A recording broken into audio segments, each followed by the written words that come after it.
Welcome back to star galaxy channel guys. पहली 3 videos में हमने पढ़ा कि न्यूट्रल, कैटायनिक, अनायनिक और पाई बॉन्ड कंटेनिंग स्पीशीज़ में हम हाइब्रिडाइजेशन सिंपल फॉर्मूले से कैसे निकाल सकते हैं। तो आज हम कुछ अलग स्पीशीज़ पढ़ेंगे।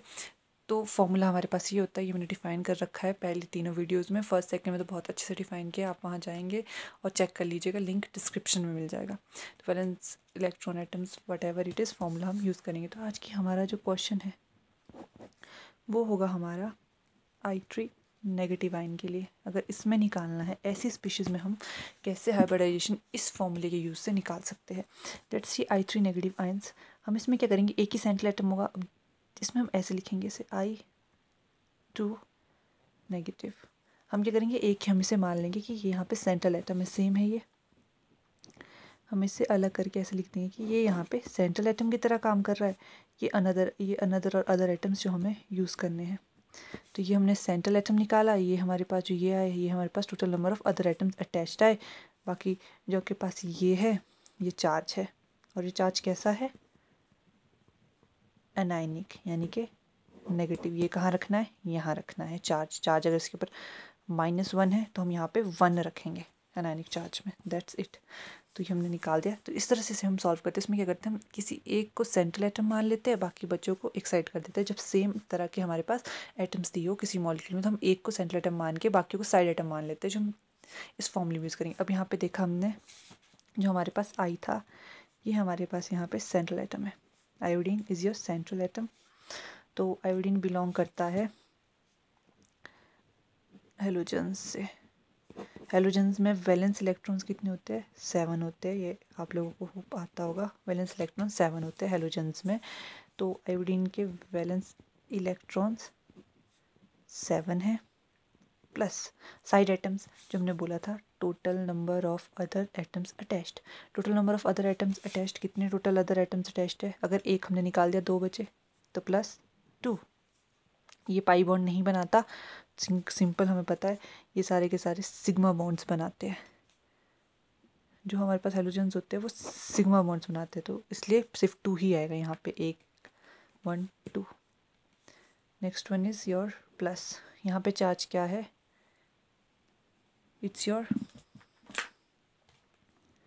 Anionic charge. अनायनिक चार्ज के लिए हमने क्या बोला है, अनायनिक चार्ज ऐड करना है। अनायनिक चार्ज, तो अगर ऐड करना है अनायनिक चार्ज, तो हम इसमें ऐड करेंगे कितना, कितना चार्ज है इसके ऊपर, -1 है, तो हम यहाँ ऐड कितना करेंगे, 1 ऐड कर देंगे, क्योंकि ऐड होता है अनायनिक चार्ज, कैटायनिक चार्ज नहीं है। तो यहाँ पे 0/2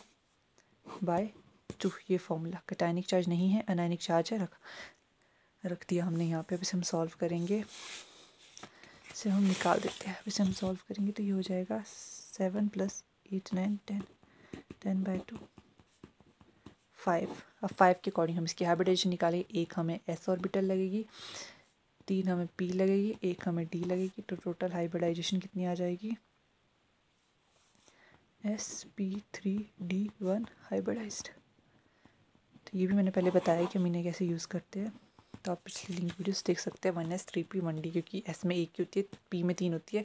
अब जब दोनों कंप्लीट होगी तब d ही स्टार्ट होगी, तो अब जो लास्ट बचेगा वो d में जाएगा। ये टोटल सम 5 के इक्वल है। तो ये आ गई sp3 हाइब्रिडाइज्ड। इसकी hybridization bond pairs lone pairs check कर लेते हैं। Bond pairs and lone pairs. तो बॉन्ड पेयर्स होते हैं, कितने बॉन्ड बने हैं, सीधी सी बात है। हमने यहाँ पे देखा I2 2 ही बॉन्ड्स बनेंगे। एक आयोडीन ने 2 बॉन्ड्स बनाए हैं सेंट्रल मेटल एटम ने, तो बॉन्ड पेयर्स कितने होंगे यहाँ पे, 2 बॉन्ड पेयर्स। लोन पेयर्स का formula as I defined in previous videos, that it is steric number minus bond pair. Bond pairs, तो हमारे पास स्टीरिक नंबर कितना आया है, स्टीरिक नंबर ये है जो यहाँ पे आया है, इसे हम स्टीरिक नंबर बोलते हैं। ये भी मैंने पिछली वीडियोस में डिफाइन कर रखा है स्टीरिक नंबर। तो स्टीरिक नंबर ये आया 5 minus number of bond pairs 2 comes out to be 3। तो इसके ऊपर 3 लॉन पेयर्स है। ये 3 लॉन पेयर्स किस पे है, सेंट्रल मेटम है, सेंट्रल मेटल एटम के ऊपर है। जो ये सेंट्रल जो हमने आयोडीन लिया है, ये इसकी बात हो रही है, ठीक है। तो ये हमारे पास डाटा आ गया। पहले हम इसे समराइज करते हैं, फिर मैं आपको एक और इम्पॉर्टेंट पॉइंट बताऊंगी इसके बारे में। sp3d1 हाइब्रिडाइज्ड,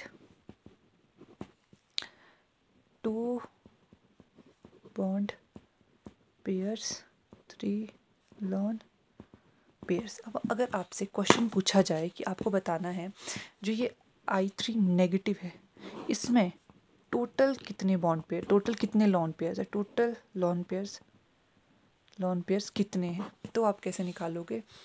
तो आप आयोडीन,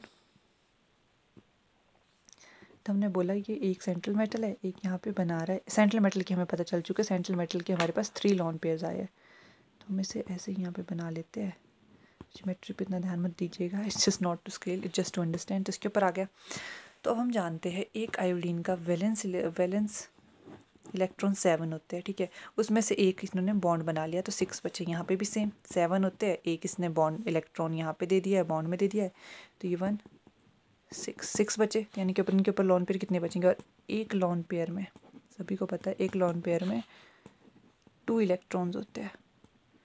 एक लॉन पेयर में 2 इलेक्ट्रॉन्स होते हैं, तो 6 इलेक्ट्रॉन्स के लिए कितने लॉन पेयर्स होंगे? 3 लॉन पेयर्स। 6 इलेक्ट्रॉन्स के लिए 3 लॉन पेयर्स। तो इसके ऊपर कितने लॉन पेयर होंगे? यहाँ पे 1 2 3 4 5 6 इलेक्ट्रॉन्स, 1 2 3 4 5 6। तो इसके ऊपर 1 2 3 4 5 6 7 8 9, टोटल कितने? टोटल 9 लॉन पेयर्स होंगे I3 नेगेटिव में। तो इस तरीके से टोटल 9 लॉन पेयर्स हम बता सकते हैं कि I3 नेगेटिव में टोटल 9 लॉन पेयर्स होंगे, क्योंकि 7 वैलेंस इलेक्ट्रॉन्स होते हैं आयोडीन में, तो एक इसने बॉन्ड बना लिया है, एक इलेक्ट्रॉन बॉन्ड में चला गया, 6 इलेक्ट्रॉन्स बचे। और एक लॉन पेयर में 2 इलेक्ट्रॉन्स होते हैं, तो 6 इलेक्ट्रॉन्स के लिए हमें 3 लॉन पेयर्स लेंगे, 3 3 6 7 8 9। तो टोटल लॉन पेयर्स 9 इन I3 नेगेटिव। बाकी हाइब्रिडाइजेशन में स्टेरिक नंबर निकाल दिया। I hope you guys understood this. Thank you so much for watching.